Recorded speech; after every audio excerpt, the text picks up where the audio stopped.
Salut à tous, c'est Mignon, j'espère que vous tous très bien. Donc aujourd'hui une nouvelle vidéo assez particulière que j'ai pas forcément l'habitude de faire. On va s'intéresser tout simplement à l'actu du football marocain, parce qu'en ce moment j'ai vu pas mal de news défiler concernant le football marocain et franchement ça m'a beaucoup intéressé, c'est vraiment très pertinent. Donc si la vidéo vous intéresse, n'hésitez pas à vous abonner et à liker, et sans plus tarder on commence la vidéo. Donc voilà, vous savez que bientôt le Maroc, Maroc U23 fera partie des 4 équipes africaines qui participeront aux prochains Jeux Olympiques.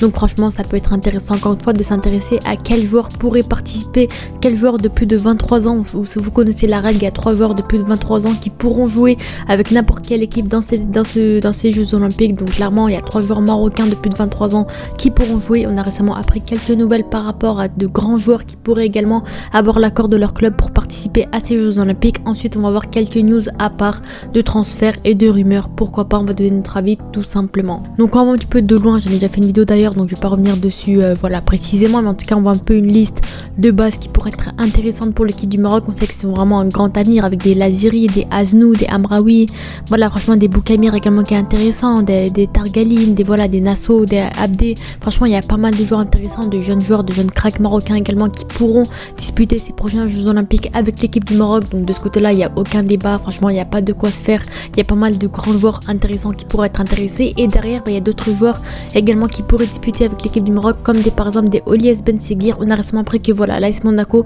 autorise Elias Ben Seguir à disputer les Jeux Olympiques 2024 avec le Maroc. Donc clairement c'est une très bonne nouvelle. Donc on voit clairement que Ben Seguir pourrait faire partie de ces 3 joueurs de plus de 23 ans qui pourront disputer ces JO avec le Maroc. Donc quand on voit un petit peu sa saison, donc franchement lui normalement il prendra pas la place, il fera pas partie des 3 joueurs de plus de 23 ans parce que clairement il a que 19 ans. Donc franchement il a largement sa place avec l'équipe du Maroc. Il fait franchement une très bonne saison avec l'AS Monaco, malgré le fait qu'il a été blessé, il n'a pas fait une saison complète, mais en soi c'est un joueur intéressant, un bon milieu offensif également qui pourra beaucoup apporter. Il fait une saison assez, c'est pas oufissime les stats, on va pas se le cacher, mais ça a été compliqué, il a pas été régulé cette saison avec les blessures, le manque de temps de jeu, mais en soi mis à part ça c'est un joueur qui a franchement montré des belles choses du peu qu'il a montré avec le Maroc. Donc pour moi Ben Seguir, il n'y a aucun débat sur le fait qu'il pourra jouer avec le Maroc ces prochains Jeux Olympiques. On a récemment appris que Yacine Bounou ne jouera pas les Jeux 2024 avec le Maroc. Le gardien marocain préfère donner la priorité à Ala Bellarouche qui a permis au Maroc de se qualifier pour les Jeux. Donc clairement c'est un très bel acte de la part de Yacine Bounou, quand on sait que ça a été un gardien qui aurait pu jouer les JO peut-être pour la première fois de sa carrière avec le Maroc. Il a préféré laisser sa place à un gardien qui s'est vraiment donné à 100% avec les U23 du Maroc et qui a permis la qualification. Donc franchement c'est très beau de sa part, franchement il faut vraiment le respecter ça encore une fois. Et Ala Bellarouche c'est également un joueur qui a réussi à s'imposer du côté de Strasbourg, donc c'est vraiment un joueur intéressant encore une fois. Donc franchement pour moi c'est chapeau de la part de Bounou, il a préféré laisser sa place à Ala Bellarouche qui fait vraiment franchement il fait une grosse saison du côté de Strasbourg, il a réussi à trouver sa place de titulaire à Strasbourg. Donc clairement pour moi il a beaucoup de football dans les jambes, du football de haut niveau en Ligue 1. Franchement il a eu pas mal de matchs, ça a été un peu compliqué, 26 buts concédés en 15 matchs avec seulement 2 clean sheets, certes ça a été un peu compliqué, mais mis à part ça franchement c'est un gardien qui est intéressant, qui a montré quand même de belles choses, notamment avec le Maroc lors de la CAN U23. Il a été vraiment très bénéfique, très intéressant. Mais la rouge c'est franchement le futur Bounou potentiellement du Maroc, le futur gardien du Maroc. Donc pour moi clairement c'est mérité pour lui, franchement il mériterait bien sûr ce rôle avec l'équipe du Maroc tout simplement. Après bien sûr on a également Elias Mago qui fait vraiment une saison également intéressante en 4ème division belge. Donc franchement c'était un peu faible, on va pas se le cacher, pour jouer les prochains JO. Donc pour moi clairement Ala Bellarouche mériterait ce rôle de gardien avec le Maroc tout simplement. Et bien sûr on a le fameux Achraf Hakimi qui également jouera les JO avec le Maroc. Donc le PSG autorise Achraf Hakimi à disputer les JO 2024 avec le Maroc. Donc ça c'est encore une fois une bonne nouvelle. Donc lui contrairement aux autres il a 25 ans, ça veut dire qu'il fera partie des 3 joueurs potentiellement de plus de 23 ans qui pourront jouer avec le Maroc lors des prochains JO. Donc franchement c'est une très belle nouvelle de leur part, quand on sait que le poste de latéral droit c'est un peu compliqué avec le Maroc U23, il n'y avait pas vraiment de joueurs à ce poste là, peut-être des Laziri, des Amraoui ou des Aznou qui pourront perdre des cas dépanner à droite, mais on sait que de base c'est des latéraux gauche. Donc clairement Achraf Hakimi c'est un joueur qui pourrait beaucoup apporter à cette équipe du Maroc, qui pourra également apporter de l'expérience dans ce 11 marocain. Donc pour moi clairement c'est une très très bonne nouvelle, c'est un joueur qui connaît très bien le Maroc, parce que on voit clairement que il a eu 75 sélections avec le Maroc. C'est un joueur qui a franchement c'est un ancien, un capitaine. Donc franchement pour moi il pourra beaucoup apporter en défense et notamment offensivement. Donc, franchement c'est mérité également, il fait une grosse saison avec le PSG, franchement très très beau, 40 matchs, 5 buts, 7 passes. Donc pour moi clairement c'est amplement mérité, c'est amplement logique de l'appeler pour les JO tout simplement.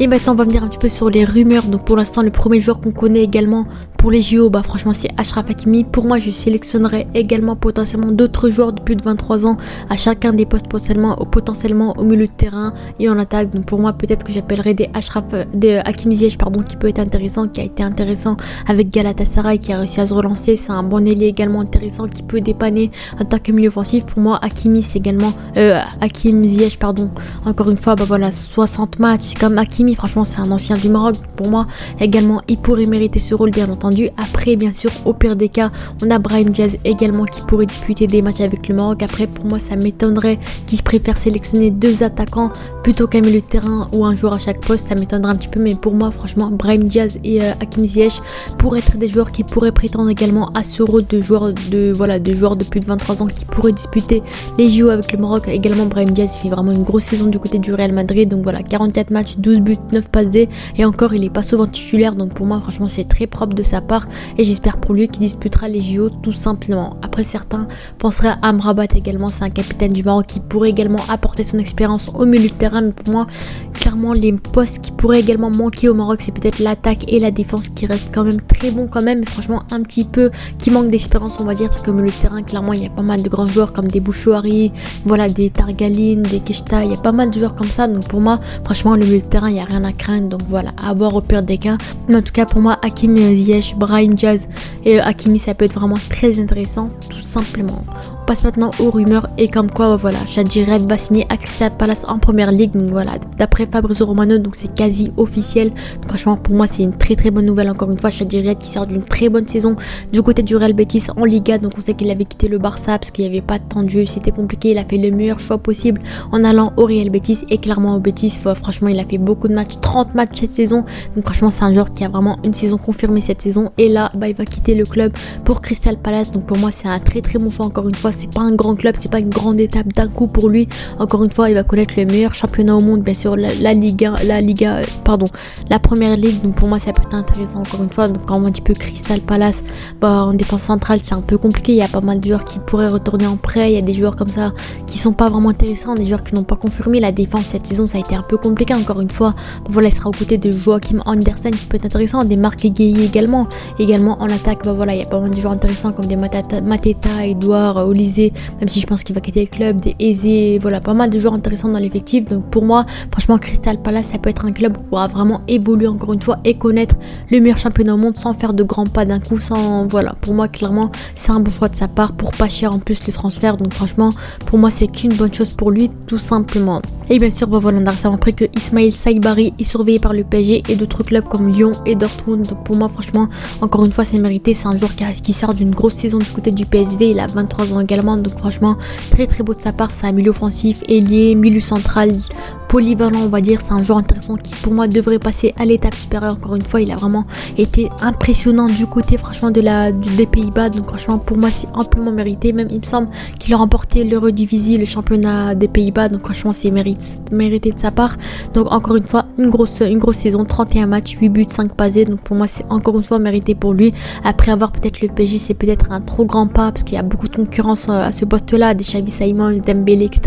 Donc ça va être compliqué pour lui de s'imposer. Mais pour moi, l'Olympique Lyonnais ou Dortmund, ça peut clairement être une étape supérieure pour lui afin d'évoluer et faire progresser sa carrière tout simplement. Donc voilà, c'était news. Dites-moi vos avis en commentaire sur quels joueurs selon vous pourront jouer potentiellement les JO avec le Maroc très prochainement. Pour moi, bien sûr, il y a Ben Seguir potentiellement qui pourra jouer les JO avec le Maroc, également des Bellarouche également qui pourraient dépanner en tant que gardien de but, des Hakimi également. Donc franchement, un petit peu à voir. On va bien sûr revenir s'il y a peut-être prochainement plus de news concernant cette actu là potentiellement. Donc sur ce, c'était news. Dites-moi vos avis en commentaire, n'hésitez pas à vous abonner et à liker. On se dit à la prochaine. Ciao.